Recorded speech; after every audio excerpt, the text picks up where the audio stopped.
बिस्मिल्लाहिर्रहमानिर्रहीम। अस्सलाम वालेकुम। 9th class. आज हम स्टार्ट कर रहे हैं एक्सरसाइज 4.1 को क्वेश्चन नंबर 3 में। और क्वेश्चन नंबर 3 में भी यही बात हो रही है कि फैक्टराइज करना है, मींस के आपने फैक्टर बनाने हैं, क्वेश्चन को छोटे छोटे पार्ट्स में डिवाइड करना है। तो हम इससे प्रीवियस लेक्चर में भी हमने ये डिस्कस किया था कि अब हमारे पास जो इक्वेशंस आ रही हैं, जो भी एक्सप्रेशन आ रहे हैं, वो क्वाड्रेटिक इक्वेशन की फॉर्म है। क्वाड्रेटिक इक्वेशन ऐसी इक्वेशन होती है जिसकी डिग्री 2 होती है, हाईएस्ट डिग्री 2 होती है पावर, उसके बाद x की पावर 1 होती है और फिर कांस्टेंट टर्म होती है। इसको हल करने का ये तरीका है कि आपने सबसे पहले तो फर्स्ट के कोफिशिएंट को, फर्स्ट टर्म का कोफिशिएंट शो नहीं हो रहा तो वो आपका कोफिशिएंट 1 है। फर्स्ट टर्म के कोफिशिएंट को लास्ट कांस्टेंट टर्म से मल्टीप्लाई करना होता है। तो हमारे पास यहाँ पे जब मल्टीप्लाई हमने किया 1 को -12 के साथ, तो हमारा आंसर आ गया जी -12। अब 12 के हमने वो फैक्टर उठाने हैं जिन दो नंबरों को, जिन दो फैक्टर्स को मल्टीप्लाई करने से 12 आता है। तो सबसे पहले तो जी हम देख लेते हैं कि 12 का एक फैक्टर बनेगा 2 × 6, मींस के 2 और 6 को मल्टीप्लाई करने से 12 आता है। इसके साथ हमारे पास 3 और 4 को मल्टीप्लाई करने से 12 आता है। अब और कोई ऐसा नंबर नहीं है जिसको, ये 1 और 12 का भी फैक्टर होता है ना, मतलब 1 × 12, क्योंकि हर नंबर अपने आप को डिवाइड करता है। तो हमारे पास जो 12 के फैक्टर आ गए हैं वो 2 × 6 हैं, 3 × 4 हैं एंड 1 × 12 हैं।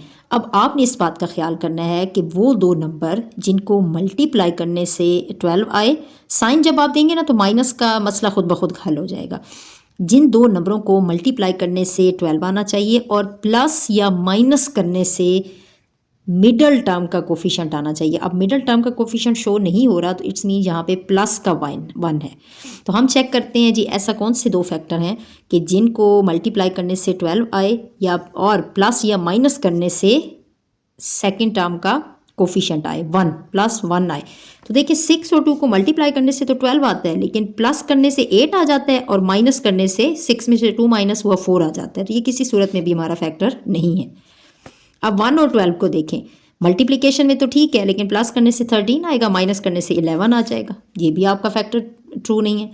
इस फैक्टर को अगर आप देखें तो 3 और 4 हमारे पास ऐसे दो फैक्टर हैं जिनको मल्टीप्लाई करने से तो 12 आता है और प्लस करने से चूँकि इसका आंसर 7 आता है, बट माइनस करने से, दोनों नंबरों को माइनस करने से आंसर आ सकता है 1। अब माइनस कैसे करना है? माइनस करने के लिए भी आपने साइन का ख्याल करना है कि जो मिडल टर्म के साथ, जब आप माइनस का काम कर रहे हो तो जो मिडल टर्म के साथ साइन होगा वो आपने बड़ी वैल्यू को देना है। बड़ी वैल्यू इनमें से कौन सी है? 4। देखिए अगर आप 4 को प्लस का साइन देंगे और 3 को माइनस का साइन देंगे तो ये आपको प्लस का 1 देगा, मिडल टर्म का साइन देगा। तो आपने जब सब्ट्रैक्शन करनी है, जब साइन देना है तो साइन का ख्याल करना है। चूँकि हमें यहाँ पे +1 चाहिए था तो हमने 4 को प्लस दिया है, प्लस का साइन, और 3 को माइनस का साइन दिया है, तो 4 - 3 + 1। अब जब आपने क्वेश्चन को सॉल्व करना है तो आपने मिडल फर्स्ट टर्म को एज इट इज़ लिख देना है, लास्ट टर्म को भी एज इट इज़ लिख देना है और मिडल टर्म को आपने 2 पार्ट्स में डिवाइड कर देना है। वो कौन से 2 पार्ट्स हैं जी? ये 2 फैक्टर्स 4 और -3। तो 1x के साथ, मिडल टर्म के साथ x है, तो जब 1 को आपने 2 पार्ट्स में डिवाइड किया है, 1 को इन 2 पार्ट्स में डिवाइड किया है, तो आपने क्या करना है कि 4 के साथ भी x का साइन लगाना है, वेरिएबल लगाना है, और 3 के साथ भी वेरिएबल को फिट करना है।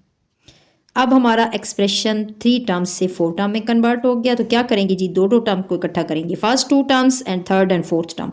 फर्स्ट 2 टर्म्स से आप कॉमन लेंगे x, अंदर आपकी फर्स्ट टर्म का x कॉमन में चला गया, उसके बाद प्लस, अब सेकेंड टर्म का x कॉमन में है, बाकी 4 बच जाएगा, माइनस थर्ड और फोर्थ टर्म में से आपका 3 कॉमन आएगा, थर्ड टर्म का 3 बाहर कॉमन में चला गया, अंदर आपका x बच जाएगा। अब बात आती है जी माइनस की। जब आप माइनस को कॉमन लेते हैं तो फिर अगली टर्म्स के साइन चेंज हो जाते हैं। माइनस कॉमन लिया हुआ है ना, तो फोर्थ टर्म जो नेगेटिव थी वो प्लस का साइन दे देगी, साइन चेंज हो जाएगा। अब 12 का 3 कॉमन लिया हुआ है, 12 का 3 कॉमन लिया हुआ है, ये चेक करने के लिए कि अंदर कितनी टर्म बच जाएगी, तो आपने 12 को 3 पे डिवाइड करके चेक करना है। 3 4s are 12, तो अंदर कितनी टर्म बच जाएगी? 4। क्वाड्रेटिक इक्वेशंस में अंदर के दोनों फैक्टर सेम बनने चाहिए, इसमें फ़र्क नहीं होना चाहिए, साइन में भी फ़र्क नहीं होना चाहिए। तो अब आपने क्या करना है, चूँकि हमारे फैक्टर सेम बन गए तो 1 टाइम हम इन सेम फैक्टर को लिखेंगे और 1 टाइम हम ये कॉमन वाले को लिखेंगे x माइनस 3। तो यही दो फैक्टर आपके इस एक्सप्रेशन के फैक्टर्स हैं। मतलब आपको कहा गया है ना कि फैक्टराइज करें, तो इस एक्सप्रेशन को हमने 2 पार्ट्स में फैक्टराइज कर दिया है, छोटे छोटे पार्ट्स में डिवाइड कर दिया। सेकंड पार्ट को देखें तो सेकंड पार्ट भी हमारी क्वाड्रेटिक इक्वेशन है, बिल्कुल अरेंज है। अरेंज मीन्स कि पहले पावर 2 है, फिर उसके बाद पावर 1 है, फिर कांस्टेंट टर्म्स है। अच्छा, पहले टर्म का कोफिशिएंट अगर शो नहीं हो रहा तो वो आपका 1 है। आपने क्या करना है कि फर्स्ट टर्म के कोफिशिएंट को लास्ट कांस्टेंट टर्म से मल्टीप्लाई करना है। तो जब 1 को हमने मल्टीप्लाई किया 10 के साथ तो हमारा आंसर आ गया 10। अब देखिए 10 के हमने फैक्टर बनाने हैं। 10 के वो फैक्टर बनेंगे कि वो दो नंबर्स जिनको मल्टीप्लाई करने से 10 आता है। तो एक तो यही फैक्टर है 10 का, 1 क्रॉस 10। इसको हम अगेन लिख लेते हैं 1 cross 10 which is equal to 10। एक हमारा फैक्टर बनेगा 2 cross 5 which is equal to 10। ये दो फैक्टर हैं। अब आपने इस बात का ख्याल करना है कि ऐसे दो नंबर्स हमने यहाँ से उठाने हैं, वो फैक्टर, अब दो फैक्टरों में से हमने चेक करना है कि कौन सा ट्रू है। वो फैक्टर जिसको मल्टीप्लाई करने से तो 10 आ जाए, लेकिन प्लस या माइनस करने से मिडल टर्म का कोफिशिएंट आना चाहिए 7। मिडल टर्म का सेकेंड टर्म का कोफिशिएंट 7 है। तो देखिए 10 और 1 मल्टीप्लिकेशन में तो 10 दे रहा है, लेकिन प्लस करने से 1 और 10 को प्लस करने से 11 आएगा, माइनस करने से 9 आ जाएगा। तो ये फैक्टर हमारा एक्सक्लूड हो गया, रॉन्ग हो गया। अब हमने क्या करना है, सेकंड फैक्टर को देखें। ये मल्टीप्लिकेशन में 10 दे रहा है और 2 और 5 को प्लस करने से 7 आ रहा है। तो ये फैक्टर आपका दोनों कंडीशंस को फुलफिल कर रहा है। तो हमने क्या करना है जी कि 7 के साथ प्लस का साइन है, तो दोनों फैक्टर को प्लस का ही साइन देंगे क्योंकि ये प्लस में हमारा काम कर रहा है। तो +2 + 5 विच इज़ इक्वल टू 7। अब जब क्वेश्चन सॉल्व करने पे आएंगे तो फर्स्ट टर्म को एज इट इज़ लिखेंगे, लास्ट टर्म को भी एज इट इज़ लिखेंगे और मिडल टर्म को हम डिवाइड करेंगे 2 पार्ट्स में। मिडल टर्म है आपका 7। अब 7 के साथ x है, तो 7 को हमने डिवाइड किया है 2 फैक्टर्स में, 2 और 5। तो हम 2 और 5 के साथ भी x लगाएंगे, यहाँ पे लिखेंगे 2x + 5x। अब हमारा एक्सप्रेशन 3 टर्म्स से 4 टर्म में चला गया। तो जब 4 टर्म में जाएगा तो 2 टर्म्स को इकट्ठा करेंगे, फर्स्ट 2 टर्म्स, थर्ड और फोर्थ टर्म। तो देखिए फर्स्ट 2 टर्म में क्या कॉमन है, ओनली x कॉमन है, x + 2। उसके बाद प्लस इन दोनों टर्म्स में से 5 कॉमन आ सकता है। थर्ड टर्म का 5 बाहर चला गया, अंदर x बच गया, प्लस अब 10 का 5 कॉमन में है। तो 10 का 5 कॉमन में अगर है तो आपने इसको डिवाइड करके चेक करना है। 10 को 5 पे डिवाइड करेंगे, 5 2s are 10। कुछ बच्चे माइनस कर देते हैं जो कि बिल्कुल रॉन्ग होता है। 10 का 5 कॉमन में है तो 10 को 5 पे डिवाइड किया तो आंसर 2 आया। अंदर के दोनों टर्म्स ये जो फैक्टर्स हैं वो सेम बनने चाहिए। जब सेम बन जाएं तो आपका एक दफ़ा आपने ये सेम फैक्टर को 1 टाइम इसको लिख देना है और 1 टाइम कॉमन टर्म्स को लिखने हैं, x + 5। और ये आपका क्वेश्चन हो गया फैक्टराइज, 2 पार्ट्स में कन्वर्ट हो गया। थर्ड पार्ट की तरफ अगर आएँ तो इसको भी देखें तो ये भी आपकी क्वाड्रेटिक इक्वेशन है और इसमें आपने ये करना है कि क्वाड्रेटिक इक्वेशन सबसे पहले तो अरेंज है, डिग्री 2 है, फिर डिग्री 1 है और फिर कांस्टेंट टर्म है। तो पहली टर्म का कोफिशिएंट अगर नहीं शो हो रहा तो 1 है। फर्स्ट टर्म के कोफिशिएंट को लास्ट कांस्टेंट टर्म से हमने मल्टीप्लाई कर दिया। तो जब मल्टीप्लाई किया 1 को 8 से तो हमारा आंसर आ गया 8। अब 8 के हम फैक्टर बनाएंगे। 8 के वो फैक्टर बनेंगे जिनको मल्टीप्लाई करने से 8 आता है। एक तो 8 का फैक्टर बन गया जी हमारे पास 1 cross 8 which is equal to 8, 2 cross 4 which is equal to 8। 2 और 4 को मल्टीप्लाई करने से भी 8 आता है। 4 क्रॉस 2 भी होगा तो वो सेम ही फैक्टर है, रिपीट नहीं करना आपने, ठीक है ना। अच्छा, अब हमने ये चेक करना है, बस यही फैक्टर बनेंगे।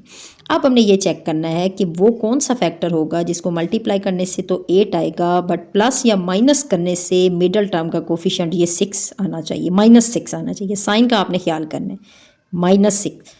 तो देखिए 8 और 1 को मल्टीप्लाई करने से तो 8 आता है, लेकिन 8 और 1 को प्लस कर दें तो 9 हो जाता है। 8 में से 1 को माइनस कर दें 7 आ जाता है। ये आपका रॉन्ग है। सेकंड फैक्टर को अगर देखें तो मल्टीप्लाई करने से तो 2 और 4 8 दे रहे हैं, लेकिन प्लस या माइनस की सूरत में या हमें किसी सूरत में 6 दे सकते हैं। तो हमने क्या करना है कि अब साइन का हमने ख्याल करना है। तो देखिए 6 हमें ये दे सकते हैं दो सूरतों में। एक तो मैं अगर इसको दे दूँ +2 और +4 तो ये हमें 6 दे सकता है, +6। तो हमें तो -6 चाहिए। तो अगर मैं इसको दोनों को प्लस का साइन देती हूँ तो ये +6 देता है। अगर मैं इन दोनों को माइनस का साइन देती हूँ तो ये -6 देता है। लेकिन होता तो ऐड है, होता तो जमा है, लेकिन साइन माइनस देता है। तो 9th क्लास आपको इस बात का पता है कि जब दो माइनस के साइन आते हैं तो वो होते तो जमा है, ऐड होते हैं, लेकिन साइन माइनस का देते हैं। तो हमने क्या करना है, चूंकि हमें मिडल टर्म -6 चाहिए तो मैं -2 और -4 इसको साइन दूंगी। ठीक है, तो फिर क्वेश्चन की तरफ आप आएंगे। क्वेश्चन पे जब आप आएंगे तो फर्स्ट टर्म को एज इट इज़ लिख देना है, लास्ट टर्म को भी एज इट इज़ लिख देना है, और -6 को हमने 2 पार्ट्स में डिवाइड कर दिया, -2 और -4। तो 6 के साथ भी x है तो इन दोनों पार्ट्स के साथ भी हम वेरिएबल लगा देंगे, -2x और -4x। एक्सप्रेशन 3 टर्म से 4 टर्म में चला गया। अब हम 2 टर्म्स को इकट्ठा करेंगे, फर्स्ट और सेकंड टर्म, थर्ड और फोर्थ टर्म। फर्स्ट और सेकंड टर्म में कॉमन है x, हमने x कॉमन निकाल लिया, अंदर हमारी टर्म बच गई x -2। थर्ड और फोर्थ टर्म में से 4 कॉमन आ सकता है तो माइनस भी निकाल दें। थर्ड टर्म का 4 कॉमन में चला गया, अंदर x बच गया। अच्छा, जब भी आपने माइनस को कॉमन में निकालना है, ब्रैकेट से बाहर निकालना है, तो अगली टर्म का साइन चेंज हो जाएगा। 8 के साथ प्लस का साइन था तो अब माइनस का साइन आएगा। 8 का 4 कॉमन में, थर्ड और फोर्थ में से हमने 4 टर्म कॉमन ली है ना, तो 4 कॉमन में चला गया, मतलब 8 का 4 कॉमन में है। तो 8 को 4 पे डिवाइड करके चेक करेंगे, 4 2s are 8, अंदर हमारी टर्म बच गई 2। तो अंदर की दोनों फैक्टर सेम बनने चाहिए। एक दफ़ा आपने सेम फैक्टर को लिख देना है x -2, और एक दफ़ा हमने बाहर कॉमन के फैक्टर को लिख देना है, और यही हमारी फैक्टराइजेशन है इस पार्ट की। फोर्थ पार्ट की तरफ आएँ तो क्वाड्रेटिक इक्वेशन है। क्वाड्रेटिक इक्वेशन में हमने सबसे पहले तो फर्स्ट का कोफिशिएंट लेके आना है। तो फर्स्ट का कोफिशिएंट 1 है तो लास्ट कांस्टेंट टर्म से उसको मल्टीप्लाई करना होता है। तो हमने जब 1 को 56 से मल्टीप्लाई किया, मतलब कि -56 से मल्टीप्लाई किया, तो हमारा आंसर आ गया -56। अब माइनस का साइन आपका प्लस माइनस में जाके सॉल्व हो जाता है, ठीक है ना। हमने क्या करना है, 56 के फैक्टर बनाने, मतलब कि 56 के वो कौन कौन से नंबर हैं जिनको मल्टीप्लाई करने से 56 आता है। तो एक तो जी है वही 1 क्रॉस 56 इक्वल टू 56। उसके अलावा है जी 2 cross 28 which is equal to 56।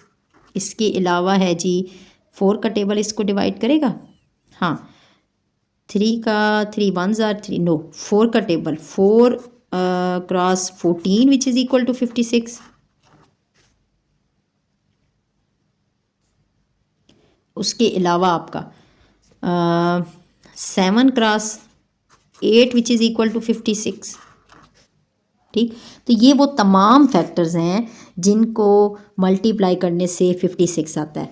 अब फैक्टर तो हमारे पास ये ज़्यादा बन गए, हमने ये चेक करना है कि इनमें से वो कौन से दो नंबर हैं जिनको प्लस या माइनस करने से हमारे पास सेकंड टर्म का कोफिशिएंट आता है। तो सेकंड टर्म का कोफिशिएंट यहाँ पे नहीं शो हो रहा, तो इट्स मीन यहाँ पे 1 है, तो 1 लगाने से सेकंड टर्म का कोफिशिएंट क्या है, -1। साइन का भी आपने ख्याल करना है।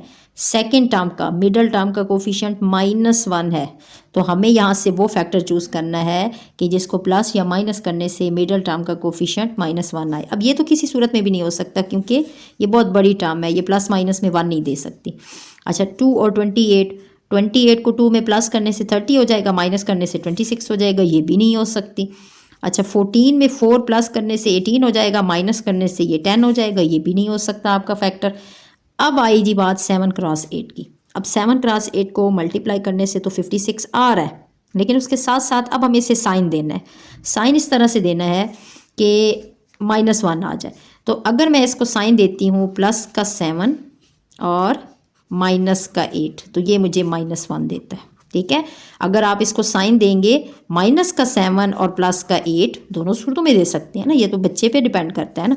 तो फिर आपने चेक करना है कि आया मैंने जो साइन दिया है वो ठीक दिया है। अगर आप 7 को माइनस का साइन दें और 8 को प्लस का, तो ये आपको प्लस का 1 देगा, ठीक है। तो आपने मिडल टर्म के कोफिशिएंट को साइन के साथ देखना है कि ये -1 है, तो ये आपका साइन आपने जो दिए हैं ये रॉन्ग है। आपने साइन देना है 7 को प्लस का और 8 को माइनस का बड़ी टर्म को मिडल टर्म वाला साइन देना है, तो फिर आपका -1 आंसर आएगा।